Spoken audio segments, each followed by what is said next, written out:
우리 최경숙 전사님 아들인 거 아시죠? 와이어를 저렇게 잘해주고 제주도. 여러분 사랑합니다. 오늘도 주일을 지키는 성도님들을 축복하며 환영합니다. 주님의 은총이 거듭하시기를 축원합니다. 오늘 5월 첫 주일, 5월은 가정의 달이죠. 어린이 주일을 맞았습니다. 아마 여러분도 인생을 지금까지 살면서 처음 느껴보는 거겠지만 어린이 주일을 참 쓸쓸하게 이렇게 맞이하는 것도 처음 있는 일이죠.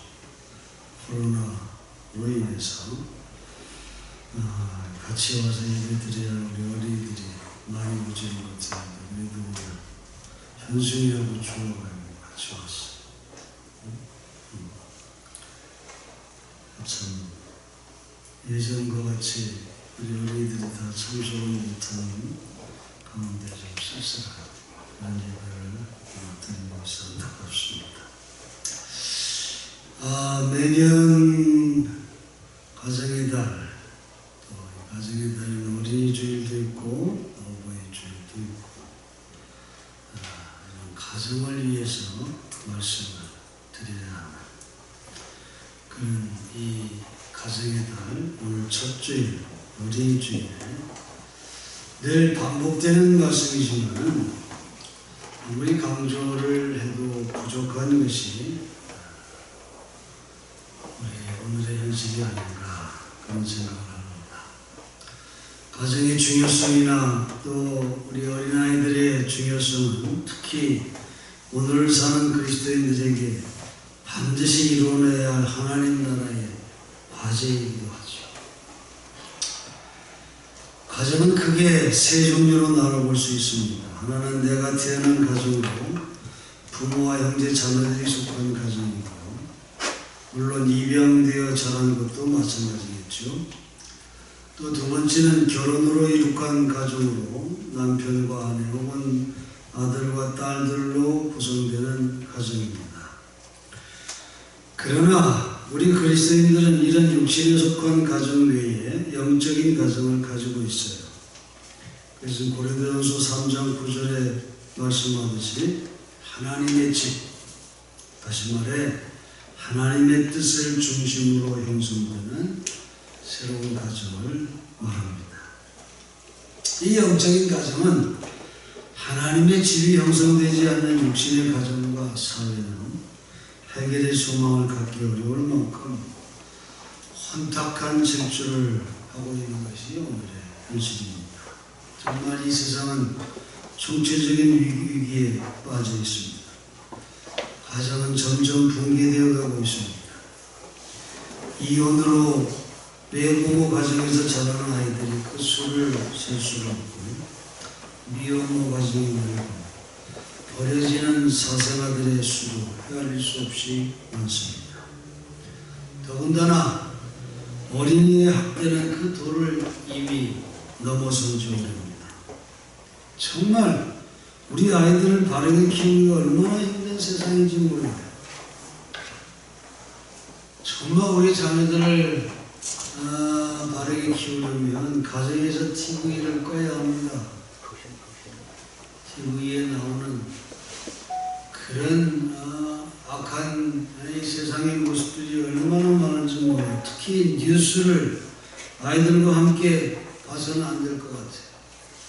얼마나 험악한 뉴스들이 많습니다. 하나님의 사랑을 알지 못하는 그런 악한 어른들이 세상을 다스리고 있기 때문에 폭력의 희생이 되고 아이들을 악용하거나 자신의 목적을 달성하려고 상상할 수 없는 악한 일들을 장악하고 있는 것이 이 세상입니다. 오늘도 이 지구상에는 수많은 어린이들이 사라지고 있어요. 전쟁과 가난과 또 폭력과 각종 질병과 사고, 낙태 등등 제대로 피워보지도 못하고 죽어가는 어린이들이 얼마나 많은지 몰라요. 인간의 역사상 어린이들이 세상의 중심이 되었던 적은 한 번도 없었습니다. 어린이들의 인권과 생존권이 제대로 보호받은 적이 없었다는 겁니다. 예수님 당시에도 마찬가지였어요. 인구조사하면 어린이와 여자는 그 수에 들어가지도 못했으니까요. 남자 중심의 세상이었죠. 그런 세상에서 예수께서 오늘 하신 본문 말씀은 정말 충격적인 말씀이 아닐 수가 없다는 겁니다. 예수님은 어린이의 인격을 어른과 똑같이 귀중하게 생각했다는 겁니다. 아이를 예수께로 데리고 오는 부모를 막아서는 제자들을 향해서 분노하며 꾸짖습니다. 제자들은 자기들 딴에는 예수님이 바쁘고 지쳐서 어른들을 만날 틈도 없는데 어린아이들까지 데리고 오는 부모들에게 짜증을 낸 거죠.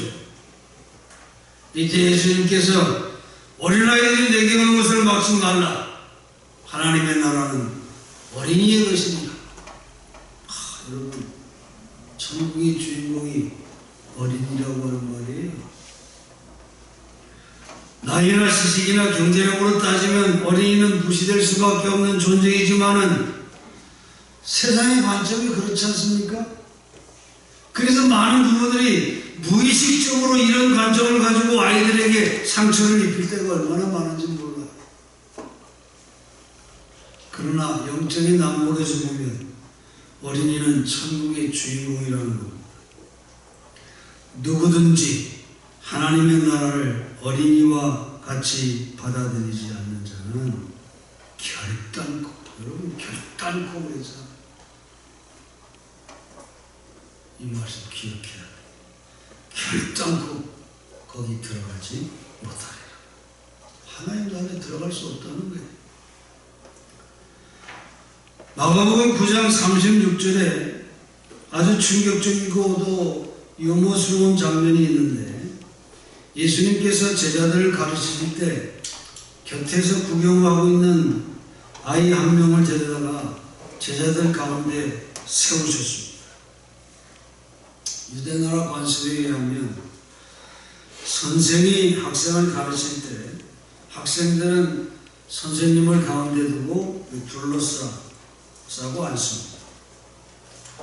그런데 예수님이 아이를 제자들이 둘러싼 가운데에 세웠다고 하는 건 뭘 의미해요? 어린이를 선생의 자리에 세운 겁니다. 그러니 남들이 보면 우스운 장면일 수도 있고 제자들이 볼 때에는 불쾌한 일이 아닐 수가 없는 그런 모습이었습니다. 그리고는 예수님께서 말씀하시기를 누구든지 어린아이 하나를 영접하면 그것은 곧 나를 영접하는 것입니다. 동시에 나를 보내신 하나님을 영접하는 것이다. 여러분, 이 말씀도 꼭 기억하시기 바랍니다. 어린이를 존경받는 선생의 자리에 세우고 어린이가 곧 나라는 거예요. 어린이가 곧 예수라는 거예요. 그리고 그 어린이가 곧 하나님이라는 겁니다. 여러분, 이 예수님의 표현은 말이에요. 어린이의 인격을 극히 존중하는 예수님의 아동관을 우리에게 보여주고 있다는 것입니다. 천국이 어린아이들의 것이다. 이 말씀이 어른들은 절대 못 가고 어린이들만 들어간다. 그런 말은 아니지요. 어린이와 같아야 들어갈 수 있다고 하는 말이죠. 이것은 우리가 알듯이 어린이의 순수함과 그리고 겸손함 그리고 부모를 절대 의존하는 이런 아이의 특성을 두고 말씀하고 있는 겁니다. 우리 하나님은 순수한 영혼을 사랑하시죠. 복잡한 영혼을 사랑하지 않습니다. 어른들의 생각은 얼마나 복잡해요. 세상에서 성공하려면 순수해서는 할 수 없다고 그렇게 말하지 않습니까? 그래서 잘난 어른이 되려고 하고 똑똑한 어른이 되려고 하고 냉철한 어른이 되려고 발버둥 치고 있어요. 그리고 아이들의 순수함을 향해서는 너희들 그렇게 살다가는 이 세상에서 망해. 참 미련하고 바보스러운 짓이야. 이렇게 아이들을 꾸짖고 있는 게 어른들의 모습입니다. 그래서 수단과 방법을 가리지 않고 술수를 쓰고 교모한 방법으로 거짓말을 일삼고 또 불의를 저질러가지고 돈을 벌고 성공하려고 하는데 결국 그런 것이 성공이 아니라고 하는 것을 알지 못하는 그런 영적 소경들이 이 세상에 얼마나 많은지 몰라요. 삼성의 이건희 회장이 죽고 또 우리 가톨릭 주기경 정진석 주기경이 이 세상을 떠났습니다. 누구는 엄청난 재산을 남기고 또 한 사람은 이 세상에는 아무것도 남긴 것 없이 다 내어주다 그렇게 세상을 떠났어요. 여러분 누가 성공한 인생을 살았다고 생각하십니까?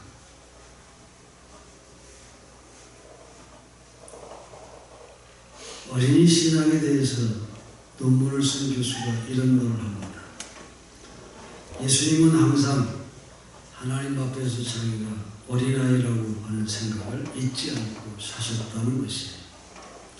그 증거가 뭐냐 하면 하나님의 이름을 부를 때 예수님은 아바지라 이렇게 불렀다는 겁니다. 그것은 헬라어로 아빠라고 하는 말이죠. 어린이가 아버지 이름을 부르듯이 순수한 마음으로 하나님을 섬기는 분을 보이신 분이 예수님이라는 겁니다. 원래 아이들은 겸손하지요. 그런 아이들을 잘못 길러가지고 아이들의 특징인 이 겸손함이 점점 사라지고 있는 세상 얼마나 안타까운지 모릅니다. 인생을 불안하게 만드는 삼형제가 있어요. 그건 오만과 거만과 교만입니다. 이 삼형제를 잘 다루지 못하면 결코 성공할 수 없고 하나님 나라의 문턱에도 들어갈 수 없다는 겁니다. 참된 겸손은 하나님 앞에서 자기 자신이 가장 악한 사람이라고 하는 것을 인정하고 주님 앞에 자신을 낮추는 그런 겸손함을 가질 때 하나님 나라에 들어갈 수 있다는 겁니다. 또한 어른들이 흉내낼 수 없는 차별화된 아이의 특성 중에 하나는 바로 절대 의존입니다. 몽골로 선교를 떠나는 선교사가 아이에게 몽골 사막 지도를 펴놓고 얘야 너 이곳에 가서 살 수 있겠니? 이렇게 물었습니다. 그랬더니 그 아이가 아니 아빠 이런 곳에서 어떻게 살아요? 나는 이런 데서 절대 살 수 없어요. 이렇게 극구 반대를 하더래요. 그래서 선교사가 그 아이에게 묻기를 아니 그럼 엄마가 살고 있다면 어떡할 건데? 그랬더니 그 아이가 하는 말이 엄마가 살고 있다면 못 살고 뭐 있겠어요? 그렇게 말했더라는 겁니다. 그렇습니다. 상식적이고 바른 부모라면 자녀가 이렇게 부모를 의존하면 할수록 더 책임을 느끼죠. 그리고 희생을 아끼지 않습니다. 아이들은 부모를 이렇게 절대적으로 의존합니다. 하나님도 마찬가지예요. 여러분 신앙이 뭡니까? 절대 의존성을 갖는 것이 바로 신앙이 아니겠어요? 아이가 부모를 믿고 자기를 부모에게 절대 의존하듯이 순수한 영혼을 가지고 하나님 앞에 나아가는 사람, 하나님 앞에 자기의 죄된 모습을 발견하고 자신의 한계를 인정하고 겸손히 하나님 앞에 나아가는 사람, 그 하나님의 나라를 받아들이는 사람, 수용하는 사람, 절대 의존적으로 주님을 붙드는 사람, 여러분 이런 사람이 하나님 나라에 들어갈 수 있다. 하는 그런 가르침입니다. 사랑하는 성도 여러분, 어린이는 하나님 나라의 주인공입니다. 내일의 교회의 주인공입니다. 하나님 나라의 공동체는 어른 중심의 공동체가 아니라 어린이 중심의 공동체여야 하지 않을까 생각해 봅니다. 어린아이에서부터 노년에 이르기까지 서로의 인격을 존중하고 차별이 없는 공동체, 그런 공동체가 바로 하나님 나라의 공동체라는 거죠. 우리 은천교회는 앞으로 어린이와 청소년, 청년들에게 사랑과 더 큰 관심을 쏟는 교회가 되기를 기도합니다. 넉넉한 교회 재정이 되지 못해서 많은 지원을 못하고 있는 안타까운 형편이 있지만 할 수 있는 대로 최선을 다해서 아이들을 섬기고 사랑하는 교회가 되기를 원합니다. 오늘의 교회가 여기에서 실패한다면 내일을 결코 보장할 수 없기 때문에 그렇습니다. 사랑하는 성도 여러분, 우리 가정은 반드시 영적인 가정이 되어야 할 줄로 믿습니다. 하나님의 가정이 되어야 한다는 거예요. 하나님의 가정은 하나님의 사랑과 축복 속에 안겨있는 가정을 말하는 겁니다. 세상적인 지식의 교육이 뭐 학원에 좀 맡겨도 어느 정도 충족할 수 있을지 모르겠지만, 여러분, 영적인 가정은 자녀를 교회에다가만 맡긴다고 되는 것이 결코 아님을 기억해야 합니다. 가정의 부모가 하나님을 경외하는 그런 믿음의 유산을 보여주고 남겨야 되는 것입니다. 우리 아이들이 얼마나 멋진 하나님의 피조물이에요. 정말 세상과도 어떤 것과도 바꿀 수 없는 그런 내 생명같이 귀한 자녀들 아니겠습니까? 나이 들어서 손주를 보면 더 뜨겁게 알게 됩니다. 하나님의 주신 선물인 자녀들을 하나님의 사랑을 받으며 아름답게 키워가는 부모들이 되어야 할 겁니다. 끝으로 자녀 교육의 10개를 전하면서 오늘 말씀을 마치려고 해요. 제 이름, 아이를 너무 떠밀지 말지니 빨리 자라는 것이 잘 키우는 것이 아니니라. 공감이 안 됩니까? 아멘 하는 사람 한 사람도 없네요. 아이 이제 다 키워서 이제 나하고 관심 없나요? 여러분, 내 자녀만 아이니까 교회의 모든 어린이들이 다 우리의 아이들이, 우리의 자녀들인 줄로 믿습니다. 네. 그런 책임이 교회에 있어요. 제 일이 뭐라고요? 아이를 너무 떠밀지 말지니 빨리 자라는 것이 잘 키우는 것이 아니니라. 그래도 안면이 없네. 요즘 아이들의 성장 속도가 얼마나 빨라요. 세상이 얼마나 많은 영향을 주고 있는지 몰라요.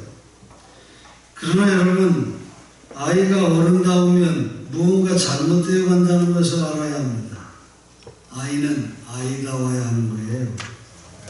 세상에 적응시킨다고 너무 빨리빨리 떠밀고 경쟁시켜가지고 아이들을 욕심장애로 만들고 아이들의 심성이 타락하게 만드는 이런 잘못을 저지르면 안 된다는 거죠.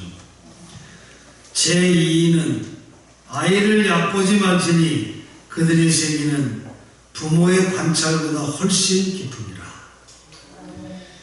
아이의 눈물은 부모의 관찰보다도 더 깊은 원인이 있을 수 있다는 걸 생각하고 아기 취급하지 말고 그들을 이해하려고 노력해야 한다는 겁니다. 고집스럽고 말 잘 안 들어도 아이들의 마음은 부모의 관찰보다 부드럽다는 걸 잊지 마세요. 그것이 딱딱하게 굳어지지 않도록 부모는 열심히 사랑의 물을 줘야 한다는 겁니다. 제3은 감정을 퍼붓지 말지니 어린이는 어른의 감정을 쏟는 휴지통이 아니니라. 그랬어요. 부모들이 그럽니다. 자녀들에게 오늘은 TV 보지 말고 공부해. 이렇게 말해요. 그리고 다음날 손님이 왔을 때는 뭐라고 해요? 너 어른들 말 참견하는 거라고 가서 TV나 봐. 그렇게 말합니다. 이건 참으로 잘못된 감정적인 지도의 모습이죠. 아이 지도는 감정의 영향을 떠나서 원칙과 일관성이 있어야 하는 겁니다. 부모는 언제나 교육의 중심이 자기가 아니라 아이가 중심이라고 하는 걸 잊어서는 안 됩니다. 제4는 아이에게 이기려고 하지 말지니 가정은 전쟁터가 아니니라. 그랬어요. 교육의 성공은 부모의 요청이 승리하는 것을 뜻하는 것이 아닙니다. 교육은 이기고 지는 게임이 아니에요. 만약에 한쪽이 이겼다면 한쪽이 양보한 건데, 자녀 교육은 둘 다 이긴 것이 아니면 둘 다 진 것입니다. 의견의 대립은 결코 나쁜 것은 아니죠. 대립을 피하는 것이 교육이 아니라는 겁니다. 많은 경우 대립은 성장에 도움이 되고 부모와 자녀의 관계를 더 견고하게 만들어주는 것입니다. 제5는 칭찬을 아끼지 말지니 이보다 나은 보약이 없느니라. 그렇습니다. 여러분, 칭찬은 고래도 춤추게 한다고 하는 그런 말처럼 인정받는 기쁨은 용기를 주고 다른 사람도 인정해주는 아주 긍정적인 태도를 키워줍니다.